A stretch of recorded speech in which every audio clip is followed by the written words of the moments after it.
سرکار نے جانے نہ دیا۔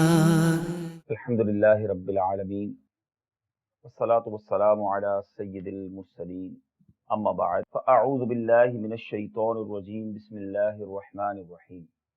پڑھیے الصلاة والسلام علیک یا رسول اللہ وعلی آلک واصحابک یا حبیب اللہ۔ الصلاة والسلام علیک یا نبی اللہ وعلی آلک واصحابک یا نور اللہ۔ نبی پاک صلی اللہ تعالیٰ علیہ وسلم کا فرمان عالی شان ہے، نیت المؤمن خیر من عملی۔ مومن کی نیت اس کے عمل سے بہتر ہوتی ہے۔ سب سے پہلے یہ نیت کرتے ہیں کہ اللہ عز و جل کی رضا حاصل کرنے کے لیے اول تا آخر بیان میں شرکت کروں گا،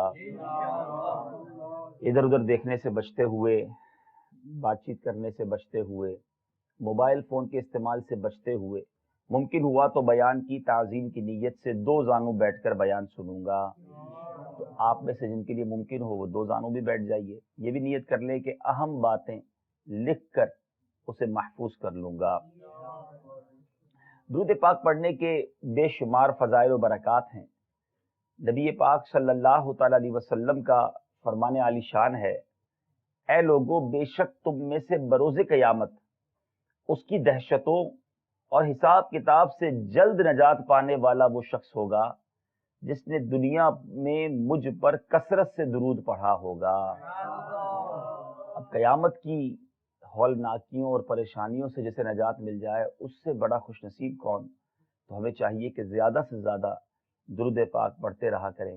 شاعر کیا خوب لکھتا ہے، حشر کی تیرگی سیاہی میں نور ہے، شم میں پرضیا ہے درود، چھوڑیو مت درود کو کافی، راہ جنت کا رہنما ہے درود۔ صلو علی الحبیب صلی اللہ تعالی علی محمد صلی اللہ علیہ وسلم۔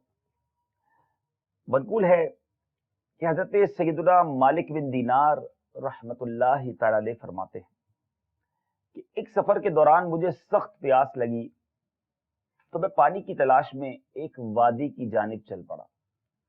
اچانک میں نے ایک خوفناک آواز سنی تو سوچا شاید کوئی درندہ ہے جو میری طرف آ رہا ہے۔ چنانچہ میں بھاگنے ہی والا تھا کہ پہاڑ سے کسی نے مجھے پکار کر کہا، اے انسان، ایسا کوئی معاملہ نہیں جس طرح تم سمجھ رہے ہو، یہ تو اللہ عز و جل کا ایک ولی ہے جس نے شدت حسرت سے ایک لمبی سانس لی ہے تو اس کی آواز بلند ہو گئی ہے۔ جب میں اپنے راستے کی جانب واپس پلٹا تو ایک نوجوان کو عبادت میں مشغول پایا۔ میں نے اسے سلام کیا اور اپنی پیاس کا بتایا تو اس نے کہا، اے مالک رحمت اللہ تعالی علیہ، اتنی بڑی سلطنت میں تجھے پانی کا ایک قطرہ نہیں ملا؟ پھر وہ نوجوان چٹان کی طرف گیا، اسے ٹھوکر مار کر کہنے لگا، اس ذات کی قدرت سے ہمیں پانی سے سیراب کر جو بوسیدہ ہڈیوں کو بھی زندہ فرمانے پر قادر ہے۔ اچانک چٹان سے پانی ایسے بہنے لگا جیسے چشمے سے بہتا ہے۔ حضرت مالک بن دینار رحمت اللہ تعالی علیہ فرماتے ہیں، میں نے جی بھر کر پانی پیا، پھر عرض کی، مجھے ایسی چیز کی نصیحت فرمائیے جس سے مجھے نفع ہوتا رہے۔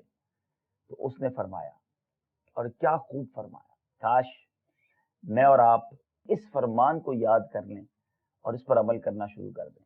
کیا فرمایا اس بزرگ نے، اس عظیم ہستی نے، تنہائی میں اللہ عز و جل کی عبادت میں مشغول ہو جائیے، وہ رب عز و جل آپ کو جنگلات میں پانی سے سیراب کر دے گا۔ سبحان اللہ۔ اتنا کہہ کر وہ اپنے راستے پر چلا گیا۔ اب پتہ کیا چلا، کیونکہ دیکھیں مدنی قافلہ کے اس لائن پہ موجود ہیں، ہمیں تو بعض اوقات کئی مواقع پر اکیلے سفر کرنا پڑتا ہے، کبھی ایسی جگہ پر بھی چلے جاتے ہیں جہاں آسانی سہولیات میسر نہیں ہوتی۔ اب اللہ والوں کو کیسے جنگلات میں بھی پانی ملتا ہے، وہاں بھی مدد ملتی ہے۔ تو یہ کتنا پیارا فرمان ہے کہ تنہائی میں، سب کے سامنے تو ہم عبادتیں کر ہی لیتے ہیں، ہمارا مدنی حلیہ بھی ہوتا ہے، ہماری عبادتیں بھی ہوتی ہیں، ہماری جو جس کو کہنا کہ پرفارمنس، کارکردگی بھی بڑی اچھی ہوتی ہے۔ اصل کمال یہ ہے کہ میں اکیلا ہوں، مجھے کوئی نہ دیکھ رہا ہو، میرا رب دیکھ رہا ہو اور میں اسے یاد کر رہا ہوں۔ اصل میں ہمارا حال پتہ ہے کیا ہے؟ نارملی عموماً ہم جیسے گناہگار جو لوگ ہیں، ہم لوگوں کے سامنے تو بڑے نیک بنتے ہیں، مگر جب اکیلے میں ہوتے ہیں تو ہماری عبادتوں میں یا تو اللہ نہ کرے بہت سو کی ختم ہو جاتی ہیں یا کم ہو جاتی ہیں۔ ہمارے بزرگوں کا حال یہ ہوتا کہ وہ لوگوں کے سامنے بڑے عبادت گزار ہوتے، مگر تنہائی میں اس سے بڑھ کر عبادت گزار ہوتے، اس سے بڑھ کر رکعتیں، ریاضتیں، تلاوتیں اور اللہ کی بارگاہ میں مناجات کا سلسلہ رہتا۔ یہ فرق مجھے اور آپ کو بھی کرنا ہوگا۔ اپنے بارے میں غور کریں کہ جب ہم اکیلے ہوتے ہیں، کوئی دیکھ نہیں رہا ہوتا، اس وقت ہمارا حال کیا ہوتا ہے۔ اور یہ کتنی پیاری بات ہے کہ تنہائی میں اللہ کی عبادت میں مشغول ہو جائیے، وہ رب عز و جل آپ کو جنگلات میں پانی سے سیراب کرے گا، یعنی کہیں بھی مشکل نہیں آنی۔ پھر اللہ کی یاد میں جو مصروف رہتا ہے اس کی رب ضرور مدد فرماتا ہے۔ اور میرے میٹھے پیارے اسلام بھائیو، ایک اور واقعہ، وہ واقعہ بھی بڑا سبق آموز ہے۔ حکایت بیان کی جاتی ہے کہ ایک بوڑھا شخص کہیں سے گزر رہا تھا اور بڑھاپے کی وجہ سے اس کی کمر اس قدر جھکی ہوئی تھی کہ چلتے ہوئے یوں لگتا تھا کہ یہ بوڑھا شخص زمین سے کچھ تلاش کر رہا ہے۔ ایک نوجوان کو مسخری سوجی اور کہنے لگا، بڑے میاں کیا تلاش کر رہے ہیں؟ اب بات تو اگرچہ غصہ دلانے والی تھی، مگر وہ بوڑھا جو تھا وہ سمجھدار تھا۔ طنز کے زہریلے کانٹے کو سن کر فکر انگیز مدنی پھول پیش کرتے ہوئے فرمایا، بیٹا میں اپنی جوانی کہیں تلاش کر رہا ہوں۔ یہاں جو میں تلاش کر رہا ہوں اپنی جوانی کہیں تلاش کر رہا ہوں۔ اب اتنا تیکھا جملہ اور رپلائی میں ایسا فکر انگیز جواب، تو اب نوجوان چونک کر کہنے لگا، بابا جی آپ کی بات سمجھ نہیں آئی مجھے، کیا جوانی بھی کہیں ڈھونڈی جا سکتی ہے؟ اور کیا ایک دفعہ گم ہو کر یہ کسی کو ملی بھی ہے؟ تو اس بوڑھے شخص نے کیا کہا، بیٹا یہی تو افسوس ہے کہ جب جوانی کی نعمت میرے پاس آئی تھی اس وقت میں اس کی پاسداری نہ کر سکا۔ آج جب میں اس سے ہاتھ دھو بیٹھا ہوں تو اس کی اہمیت کا احساس ہوا ہے۔ کاش مجھے جوانی کا زمانہ ایک بار پھر مل جاتا تو ماضی میں ہونے والی غلطیوں اور کوتاہیوں کی تلافی کرتا اور خوب دل لگا کر اللہ عز و جل کی عبادت کرتا۔ آہ سرد دلے پر درد سے کھینچی اور کہا، افسوس صد افسوس میں اپنی جوانی کی دولت لٹا بیٹھا، لیکن اب پچھتائے کیا ہوت جب چڑیا چگ گئی کھیت۔ میں نے جوانی کی ناقدری کی، اس وقت نیکی کی نہ آخرت کی کوئی تیاری کی، یوں ہی میری جوانی غفلت کے بستر پر سوتے گزر گئی۔ دن بھر کھیلوں میں خاک اڑائی، لاج آئی نہ ذروں کی ہنسی سے، شب بھر سونے ہی سے غرض تھی، تاروں نے ہزار دانت کی سے۔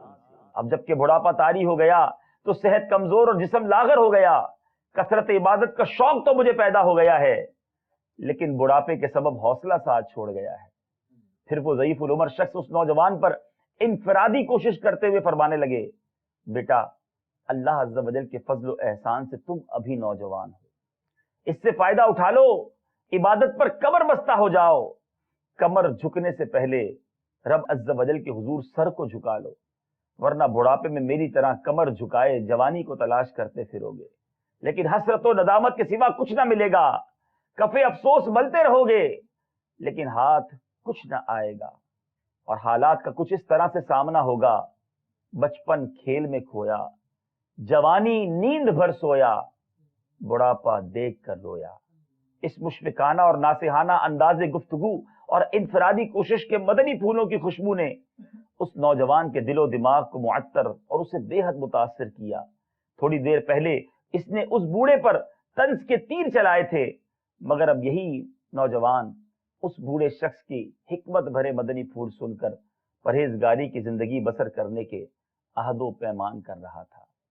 اے میرے میٹھے اور پیارے اسلامی بھائی، بظاہر تو یہ ایک حکایت ہے، مگر کس قدر ہمارے لیے مدنی پھول ہیں، چونکہ دعوت اسلامی میں اکثریت نوجوانوں کی ہے۔ اے نوجوانوں، سب سے پہلے تو آپ کو مبارک ہو کہ اتنی بھری جوانی میں آپ سنتوں کی خدمت کے لیے اپنے گھر سے نکل کر نیکیوں بھرے ماحول میں آ گئے، اور اب ماشاءاللہ اپنا وقت دے کر تربیتی کورس اور مدنی قافلہ کورس کر رہے ہیں۔ خوش نصیب ہے وہ نوجوان جو جامعۃ المدینہ کے طلباء بن گئے ہیں۔ یہ بہت بڑا اسٹیپ ہے، یہ بہت بڑی کامیابی ہے، لیکن یاد رہے شیطان جو ہے نا، وہ کبھی بھی یہ نہیں چاہے گا کہ ہم نوجوانی میں نیک بن جائیں۔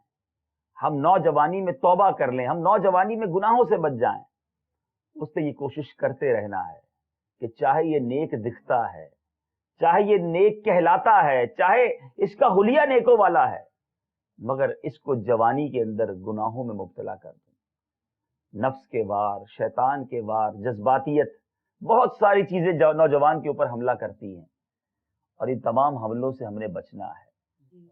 ایسے ایسے فضائل ہیں، آج سنیں گے آپ بیان میں، ایسے ایسے فضائل ہیں کہ جب نوجوان عبادت کرتا ہے، جب نوجوان توبہ کرتا ہے، جب نوجوان اپنے آپ کو گناہوں سے بچاتا ہے، تو اللہ کی بارگاہ میں وہ کتنا مقبول بن جاتا ہے۔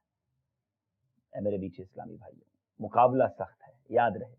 ہاں یہ بات طے ہے، لوگ کہتے ہیں جوانی دیوانی ہوتی ہے، جوانی واقعی بہت بہت مشکل ہے اس کو کنٹرول کرنا۔ صرف امامہ پہن لینا، داڑھی رکھ لینا، مدنی حلیہ اپنا لینا، فیضان مدینہ میں آ جانا، یہ بہت اچھے سٹیپ ضرور ہیں، مگر یہ کافی نہیں ہے۔ اطمینان نہ آ جائے کہ جناب اب ختم، اب میں بچ گیا جوانی میں گناہوں سے، نہیں۔ ہر دن، ہر رات، ہر گھنٹہ، ہر منٹ شیطان کوشش کر رہا ہے، گویا ہمارے دل کے دروازے پر وہ دستک دے رہا ہے، کسی طرح دروازہ کھلے اور میں اندر داخل ہو جاؤں۔ اب یہ ہمارا کام ہے کہ ایسا مضبوط قفل مدینہ لگانا ہے اپنے دل کے دروازے پر، اپنی آنکھوں کے دروازے پر، اپنی زبان کے دروازے پر، اپنے اعضاء کے اوپر، کہ شیطان داخل ہونے کی کتنی کوشش کیوں نہ کر لے، میں نے اپنی جوانی برباد نہیں ہونے دینی، میں نے اپنی جوانی میں شیطان کو ہرانا ہے۔ طاقت ہے، جذبات ہیں، تو کرو نا مقابلہ شیطان سے، کیوں آ جائیں ہم شیطان کی باتوں میں۔ اس واقعے میں جہاں ہمیں جوانی کے اہمیت کے بارے میں سمجھایا گیا، وہاں اس واقعے میں ایک اور بڑا پیارا پہلو ہے، اور وہ اس تربیتی کورس، مدنی قافلہ کورس کے اسلامی بھائیوں کے لیے بالخصوص، باقی سب کے لیے، کہ دیکھیں نوجوان نے گویا طنز کیا تھا اس بزرگ پر، اس بوڑھے اسلامی بھائی پر، جواب میں وہ انہوں نے طنز نہیں کیا، اینٹ کا جواب پتھر سے نہیں دیا، پتھر اور اینٹ کا جواب پھول سے دیا۔ اور یہی مبلغ دعوت اسلامی نے سیکھنا ہے۔ آپ بھی جب مدنی قافلوں میں جائیں گے، آپ نیکی کی دعوت دینے روڈوں پر جائیں گے، سفر کریں گے، لوگ طنز کریں گے۔ اب طنز کا جواب آپ نے بھی اگر طنز سے دینا ہے تو معاملہ نہیں سدھرنا، معاملہ بگڑنا ہے، سامنے والے سے دوری ہونی ہے۔ اس بزرگ نے اس نوجوان کو توبہ پر راضی کر لیا، اس کے طنز کا جواب طنز سے دے کر نہیں، شفقت، محبت، حکمت کے ساتھ۔ یہی مجھے اور آپ کو سیکھنا ہے کہ زندگی اگر اچھی گزارنی ہے، واقعی کوئی بڑا مدنی کام کرنا ہے، تو دل بھی بڑا کرنا پڑے گا، درگزر کی عادت بھی ڈالنی پڑے گی، اور یہ بات جو ہے نا، یہ دماغ سے نکال دیں کہ اینٹ کا جواب پتھر سے۔ ہمارا نعرہ یہ ہوگا، اینٹ کا جواب بھی پھول سے دینا ہے، پتھر کا جواب بھی پھول سے دینا ہے، دعاؤں سے دینا ہے، مسکرا کر دینا ہے، جبھی انشاءاللہ آپ مدنی کام جو ہے وہ بڑے اچھے انداز سے کر سکیں گے۔ اب جوانی جوانی جوانی سنتے رہتے ہیں، جوانی ہے کیا، اس کی تعریف کیا ہے؟ جس کو دیکھو کہتا ہے میں جوان۔ آئیے آج یہ سمجھ لیجئے، امیر اہل سنت کی بڑی پیاری کتاب ہے، مکتبۃ المدینہ نے شائع کی، 1548 صفحات پر مشتمل کتاب فیضان سنت، جلد اول، صفحہ 713 پر جوانی کسے کہتے ہیں یہ لکھا ہوا۔ لغات کی کتب کے مطابق بالغ ہونے سے لے کر 30 یا 40 برس تک انسان جوان رہتا ہے، یاد رہے، 40 لمٹ ہے اس کی آخری۔ اور ہم نے ایک سنا ہوگا ادھیڑ عمر جو ہے، ادھیڑ عمر وہ 30 اور 50 سال کے درمیان کا جو وقفہ ہے، یہ بڑھاپے کا درمیانی وقفہ یا ادھیڑ عمر کہہ لیں اسے، اور اس کے بعد سمجھ لیں کہ 50 کراس کر جائے کوئی تو اب یہ بڑھاپا شروع ہو گیا۔ ویسے یہ تو کسی کے پاس گارنٹی نہیں کہ میں بڑھاپے تک پہنچوں گا بھی کہ نہیں۔ اگر کوئی نوجوان مجھے سن رہا ہے، کہتا ابھی تو 20 سال کا ہوں، 20 سال تو جوانی کے پڑے ہیں، پھر اس کے بعد بڑھاپا یا ادھیڑ عمر ہونی ہے، یاد رہے یہ ایک لمیٹیشن تو ضرور بیان کر دی گئی ہے، تعریف ضرور بیان کر دی گئی ہے، مگر کسی کے پاس گارنٹی نہیں ہے کہ میں جوانی بھی پوری گزاروں گا، بڑھاپے تک بھی پہنچوں گا۔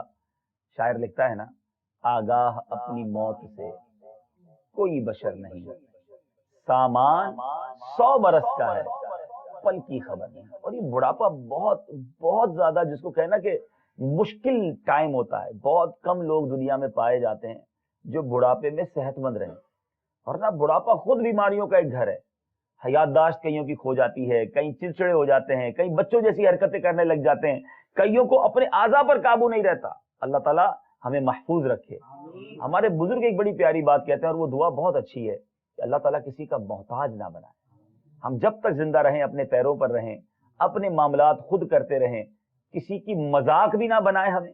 بعض اوقات آپ نے دیکھا ہوگا کچھ بوڑھے ایسی حرکتیں کرتے ہیں کہ لوگ مذاق اڑا رہے ہوتے ہیں, ان کو بوڑھوں کو پتہ بھی نہیں ہوتا. مذاق نہیں اڑانا چاہیے, لیکن اللہ تعالیٰ ہمیں جب تک زندہ رکھے عزت کے ساتھ اور اپنے پیروں پر کھڑا رکھے, صحت مند رکھے, اور ہم کسی کے محتاج نہ بنائیں.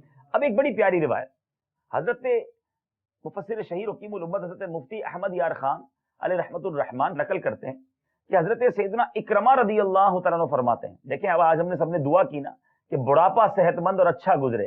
حضرت اکرمہ کا فرمان سنیں, فرماتے جو مسلمان تلاوت قرآن کا عادی ہو اس پر انشاءاللہ عز و جل جوانی میں حاصل کیے گئے علم کو بڑھاپے میں بھولنے کی حالت طاری نہ ہوگی. یعنی اس کی یادداشت جو ہے وہ بڑھاپے میں بھی سلامت رہے گی.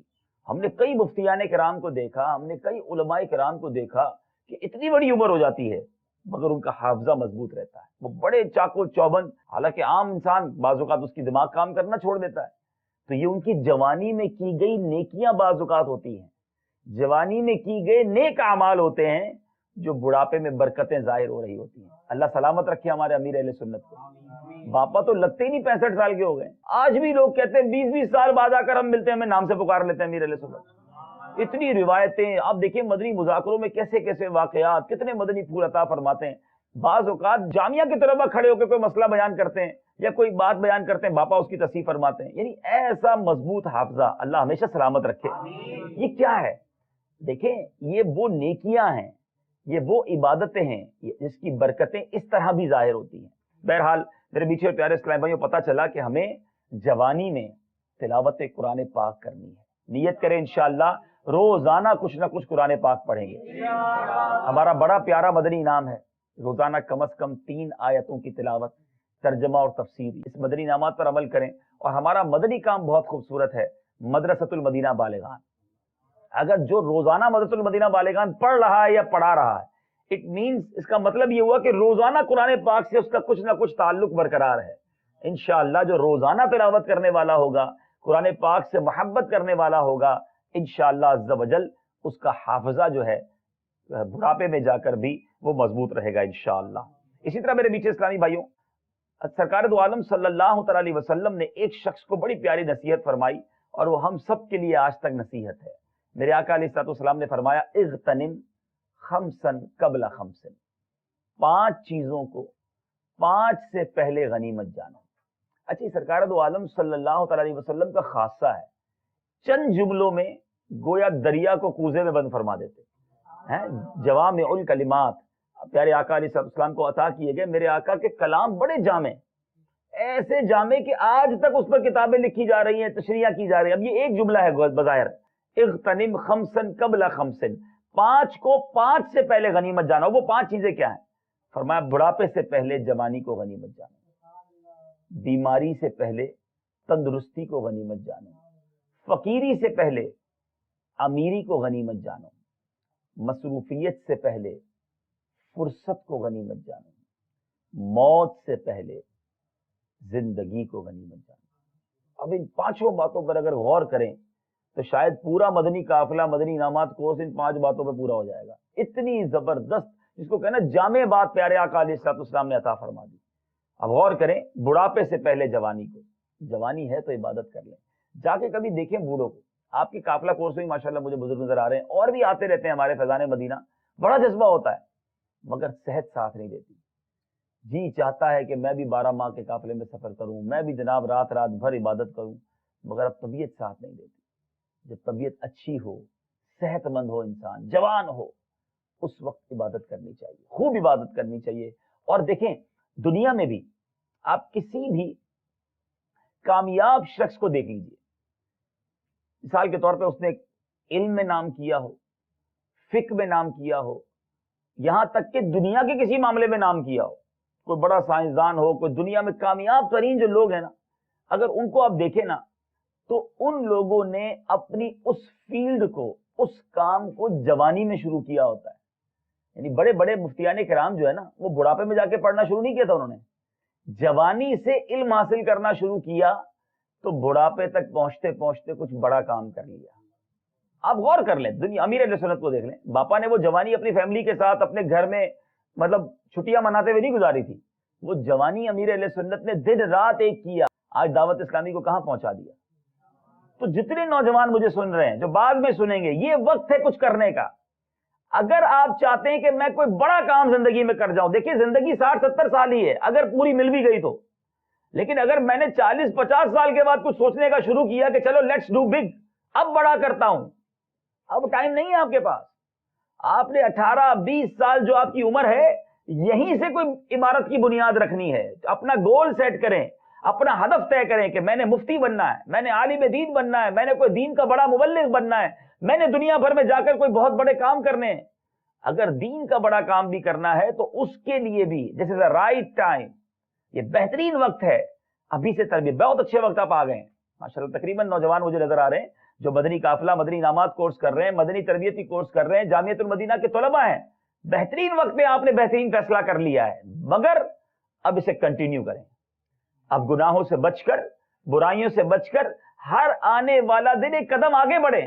بعض اوقات ایسا بھی ہوتا ہے کہ مدنی قافلہ، مدنی انعامات کورس کرنے تو آ گئے، اس کے بعد جا کر علاقے میں جا کے سو گئے، اب کوئی فرق نہیں آیا۔ اسلام بھائی کہتے ہیں یار یہ قافلہ کورس کر کے آگے پھر بھی ویسے ہی ہیں۔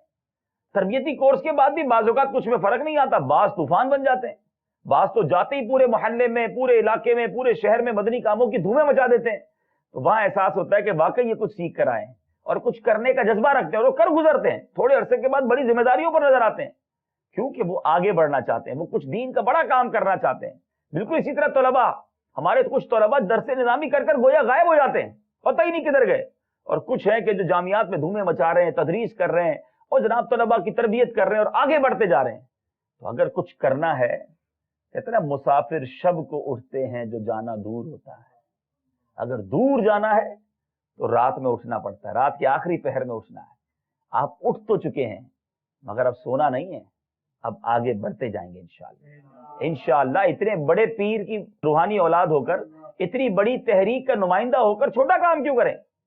اب انشاءاللہ زندگی میں کچھ بڑا مدنی کام کر کے دکھائیں گے، اور وہ اللہ کی رضا کے لیے ہو، لوگوں کے لیے نہیں، دکھاوے کے لیے نہیں، منصب کے لیے نہیں، اس لیے کہ بس اس زندگی میں کوئی ایسا کام ہو جائے۔ بزرگان دین فرماتے ہیں نا، زمین کے اوپر کام، زمین کے اندر آرام۔ اللہ کرے زمین کے اوپر کوئی ایسا میں اور آپ کام کرنے والے بن جائیں، جب زمین کے اندر جائیں تو نیک لوگوں کو ایک اعلان ہوگا، ایک مژدہ سنایا جائے گا، نم کا نومۃ العروس، سو جا جیسے دلہن سوتی ہے۔ نیک لوگ جب قبر میں جائیں گے نا، انہیں یہ کہا جائے گا نم کا نومۃ العروس، ارے یہاں تھوڑی سونا ہے، یہاں مدنی کام کرنے ہیں، دین کا کام کرنا ہے، نیند کم ہوگی، تھکن بھی لگنی ہے، کوئی بات نہیں، جاگنا ہے جاگ لے، افلاک کے سائے تلے، حشر تک سوتا رہے، خاک کے سائے، وہاں سونا ہے نا، قیامت تک سونا ہے، ابھی کام کرنا ہے۔ تو یہ ذہن بنا لو۔ مفتی اعظم ہند مصطفیٰ رضا خان صاحب نوری رحمۃ اللہ تعالی علیہ کیا فرماتے ہیں؟ ریاضت کے یہی دن ہیں، بڑھاپے میں کہاں ہمت، ریاضت کے یہی دن ہیں، بڑھاپے میں کہاں ہمت، جو کچھ کرنا ہے اب کرنا، ابھی نوری جوان، جو کچھ کرنا ہے، یہ ذہن بنا لیجئے، اسی میں کوئی بڑا کام کرنا ہے، اسی میں کچھ علم دین حاصل کرنا ہے، اسی جوانی میں رب کو راضی کرنا ہے۔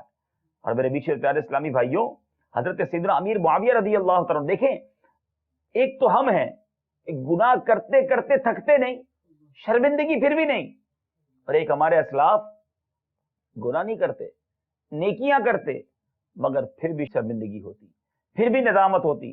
سیدنا امیر معاویہ رضی اللہ تعالیٰ عنہ، آپ کا اسٹیٹس، آپ کا مقام کیا ہے؟ آپ صحابی رسول، کاتب وحی، بڑے زبردست جلیل القدر صحابی۔ آپ کے وصال کا وقت قریب آیا، آپ نے لوگوں سے فرمایا مجھے بٹھاؤ۔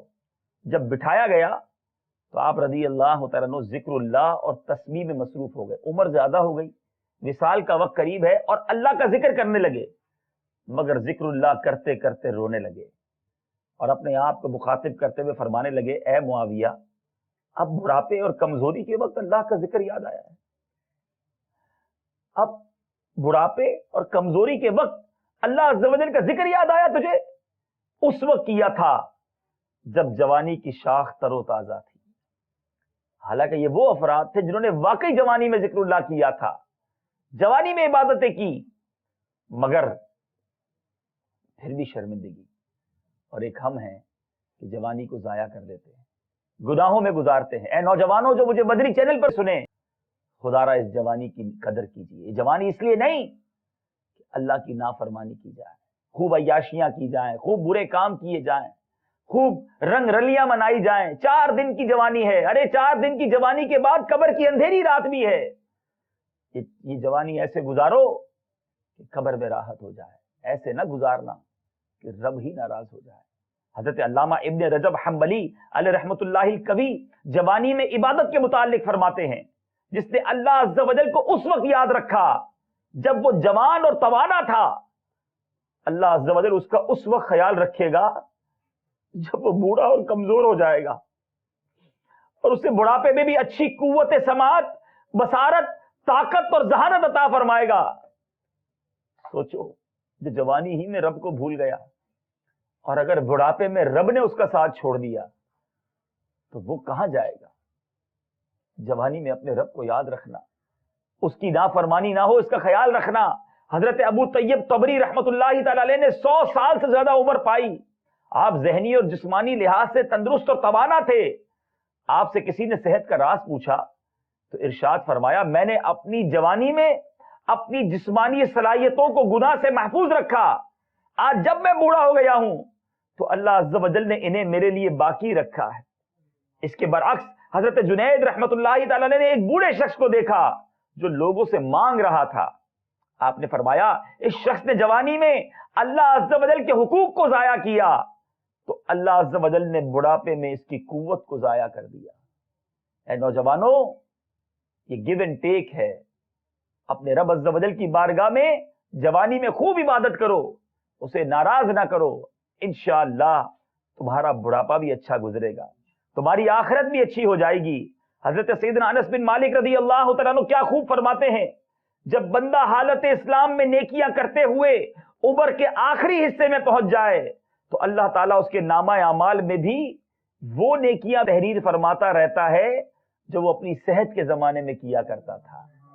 یعنی بعض اوقات جوانی میں روزے رکھنے والا ہے، جوانی میں نوافل پڑھنے والا ہے، جوانی میں خوب مدنی کام کرنے والا ہے، جوانی میں خوب مدنی قافلوں میں سفر کرنے والا ہے، اپنی نیند قربان کر کے دین کا کام کر رہا ہے. ایک وقت آتا ہے کہ انسان کی جوانی ڈھلتی ہے، اعضاء کمزور ہوتے ہیں، وہ ویسی عبادت نہیں کر سکتا. سبحان اللہ، رب کی رحمت دیکھو، رب عز و جل بڑھاپے میں بھی وہ اعمال اس کے نامہ اعمال میں تحریر فرماتا رہے گا. اے میرے میٹھے پیارے اسلامی بھائیوں، حدیث قدسی سنیے. حضرت سیدنا عبداللہ ابن عمر رضی اللہ تعالیٰ عنہ سے روایت ہے، نبی پاک صاحب لولاک صلی اللہ تعالیٰ علیہ وسلم کا فرمان عالی شان ہے کہ اللہ عز و جل ارشاد فرماتا ہے، میری تقدیر پر ایمان لانے والا. یہ بہت اہم باتیں ہیں، چاہے تو نوٹ کریں ورنہ یاد کریں. اے میرے جامعۃ المدینہ کے طلباء اور مدنی چینل کے ناظرین، سارے غور سے سنیں. یہ چند کیٹیگریز کیا ہمارے اندر ہیں کہ نہیں؟ فرمایا، اللہ عز و جل ارشاد فرماتا ہے، میری تقدیر پر ایمان لانے والا، میرے لکھے پر راضی رہنے والا، میرے دیے ہوئے رزق پر قناعت کرنے والا، اور میری رضا کی خاطر اپنی نفسانی خواہشات کو ترک کرنے والا نوجوان میری بارگاہ میں میرے بعض فرشتوں کی مانند ہے. اللہ فرماتا ہے فرشتوں کی مانند ہے. کون؟ جس کے اندر یہ چیزیں جو بیان ہوئی. کیا ہم اللہ کے دیے پہ راضی ہیں، قناعت کرتے ہیں، یہ شکوے کرتے ہیں مجھے ملا ہی کیا ہے، مدنی کام بھی کرتا ہوں پھر بھی پیسے تھوڑے، پھر بھی گزارا مشکل سے ہوتا ہے.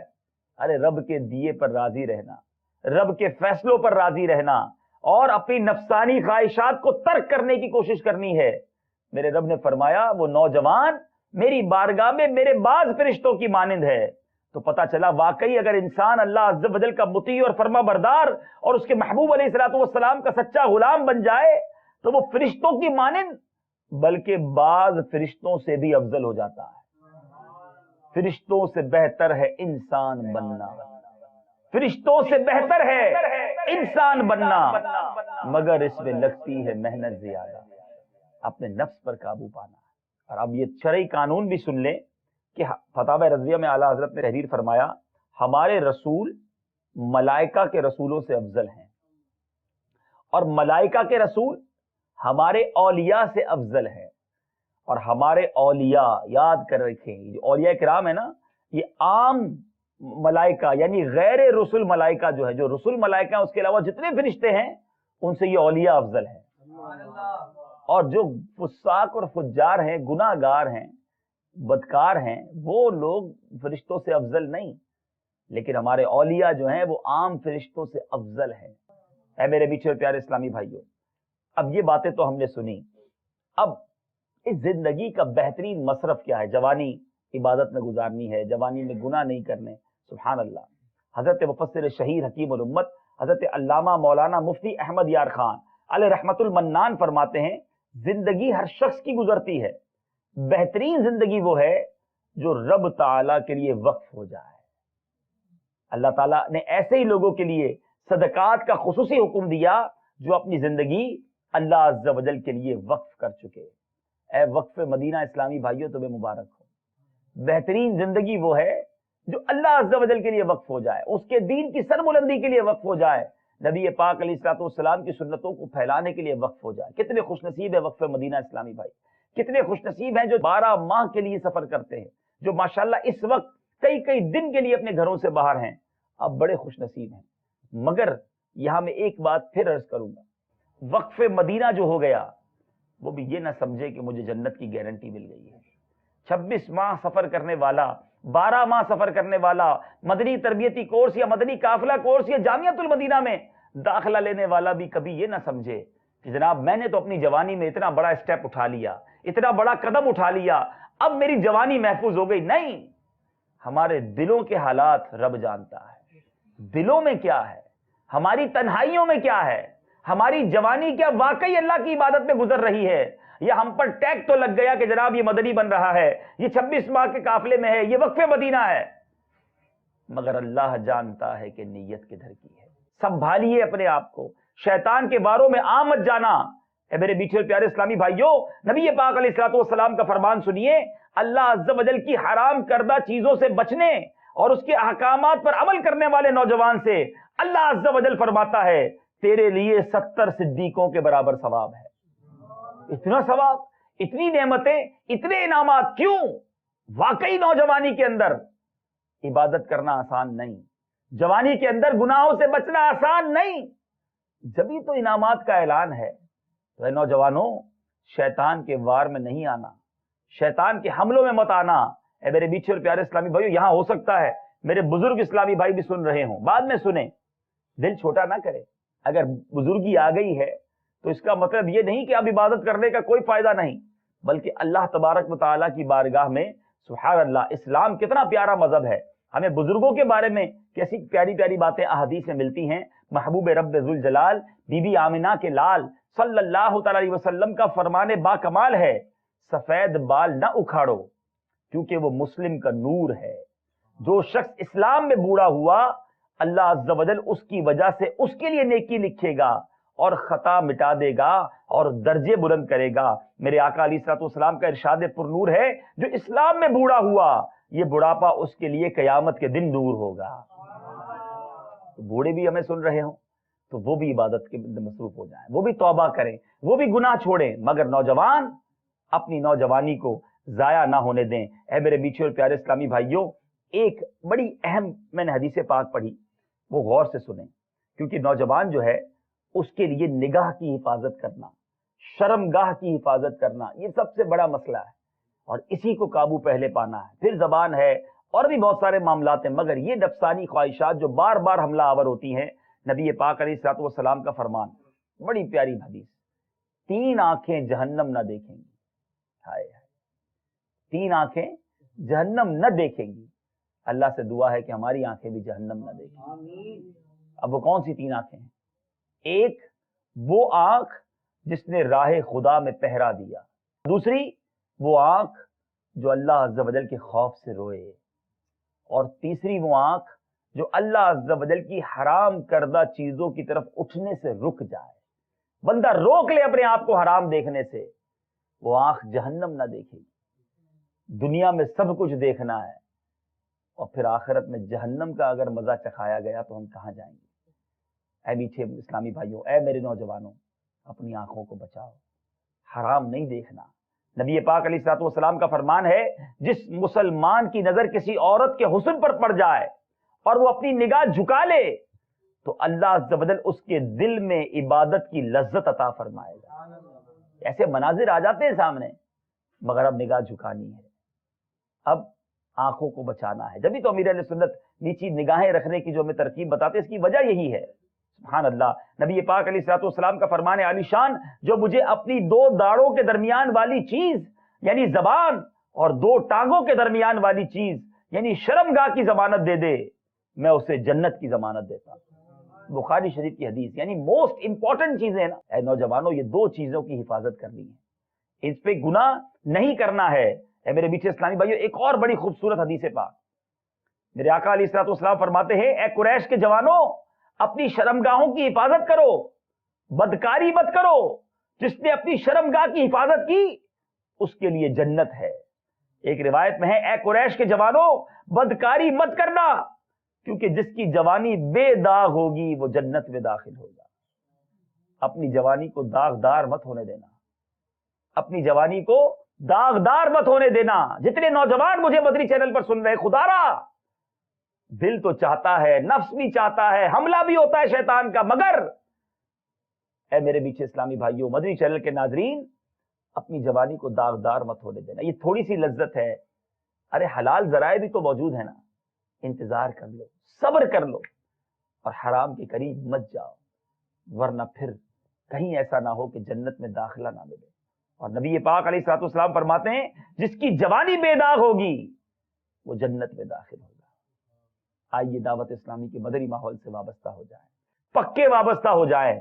الحمدللہ اس مدنی ماحول میں نوجوانوں کو گناہوں سے توبہ کرتے ہوئے آپ نے دیکھا ہوگا. یہ دیکھیں تو صحیح, لاکھوں لاکھ نوجوان دعوت اسلامی کے مدنی ماحول میں گناہوں سے بچ بھی رہے ہیں, بچنے کی کوشش بھی کر رہے ہیں. ہم سب کو بچنا ہے, چاہے سر پر امامہ ہے, چاہے چہرے پر داڑھی ہے, اسلامی بہن نے چاہے مدنی برقع اپنا لیا ہے. اس کا مطلب یہ نہیں کہ دل پر بھی تالا لگ گیا ہے, حملہ وہاں بھی ہو رہا ہے, مگر اب مقابلہ ہے شیطان سے. جبھی تو بار بار ہمیں یاد دلایا جاتا ہے کہ شیطان کے خلاف جنگ, شیطان کے خلاف جنگ صرف نعرے کی حد تک نہیں, واقعی جنگ جاری رہے گی. اکیلے میں بھی جنگ جاری رہے گی, لوگوں کے سامنے بھی جنگ جاری رہے گی, دروازہ بند ہوگا جب بھی جنگ جاری رہے گی. اصل مقابلہ تو یہ ہے نا. اے میرے پیچھے اسلامی بھائیو خدا را اپنی جوانی کو محفوظ کیجیے, اپنی جوانی بچائیے اور توبہ کیجیے. اگر گناہ ہو گئے ہیں, اگر خطائیں ہو گئی ہیں تو رب بڑا کریم ہے. اپنی خطاؤں پر توبہ کر کے اب نیت کرنی ہے کہ اب جو باقی زندگی رہ گئی ہے وہ اللہ کی نافرمانی میں نہیں گزارنی. اللہ تعالیٰ سے دعا ہے رب کریم مجھے بھی آپ کو بھی گناہوں سے بچ کر زندگی گزارنے کی توفیق عطا فرمائے.